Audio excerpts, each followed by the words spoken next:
NBA. Okay. At one time, I scouted for the Minnesota Timberwolves, and they wanted me to give up my job at Vanderbilt and move to Minnesota. And at this late stage in my life, I'm not ready for relocation. So I work with Marty, and we go around, and there are certain designated people that they want us to look at, and then we'll evaluate those people and send evaluation forms in. And that is done, and now, is that for the purpose of the NBA, or is that for the purpose of the coaches? NBA, no, NBA prospects. So when they get ready for the draft, and like in the NBA right now, you only have two drafts, two draft choices, so you cannot make any mistakes. Okay. And we try to eliminate the opportunity to make a mistake. And so all of this is done really by the league in order to assist. Each team has scouts too. Okay. But we enforce. Say like Miami will scout a guy. They want another opinion. We're the other opinion. And of course, it's that information that they'll put in. It's passed on. Marty Blake will send that to all the teams in the league. And they'll evaluate that information. They'll evaluate that with what they have, and then they'll draw conclusions. Well, have you been fortunate enough to have any of the persons that you've evaluated selected? Well, we know who the good ones are. Okay. And if you're a suspect, we don't get you. And every once in a while, somebody will come out of the blue. But so many have gone up. Everybody know, like the top players, like the big youngster down there at Arkansas, Ray Charles, can see he can play. So you just evaluate him, and then use your evaluation to measure whether he's going to be your first, or a second, or whatever. Well, let's talk about it, because I think a lot of you people might not understand exactly what is meant by these draft choices. Well, you only have two. Okay. Now, what does that mean when you say a draft choice? You're right to negotiate with a player, and you only have two choices. You can pick two, and then you have his sole rights.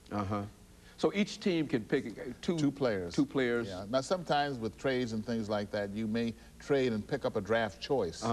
But initially, you can trade your choices for whatever. But you only have two choices. Very delicate, very sensitive, and you cannot make mistakes. Because, like I say, you only have two choices. Sometimes, Coach, we hear of blue chip players, players who are paid. Well, all the guys that are drafted are considered blue chip. And then, like, you have the first 11 will be what they call the lottery. Okay. And they're going to make big bucks. These are the persons that in reality can make a team. Is that what we mean?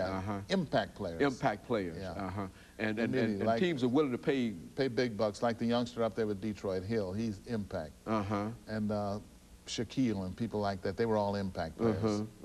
Although sometimes you can make a mistake, but you don't want to make a mistake because it's going to cost you a lot of money. Because now these are players where they pay exceptionally large salaries. If you're in the lottery, you're going to make big bucks.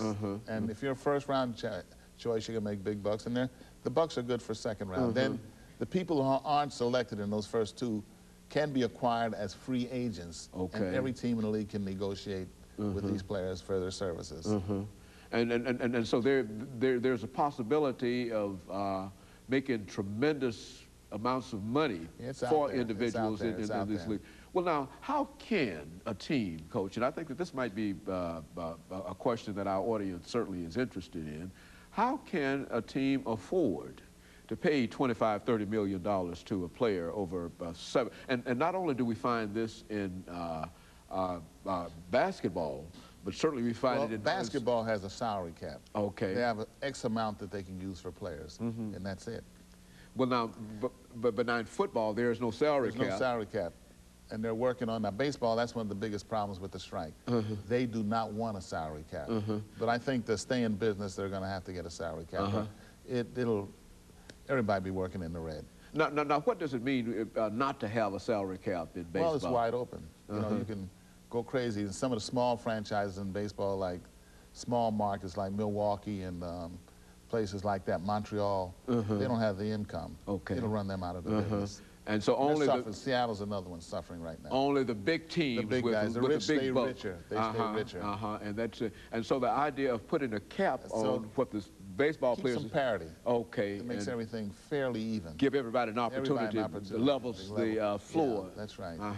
Now, well, within the framework of your baseball career, and certainly you've been keeping up with baseball, what do you think in terms of this strike? I mean, who is actually benefiting from what is going on? I think there's a lot of wrong with both.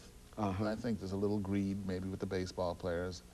And I hope they get together, because I think they're depriving our public of baseball.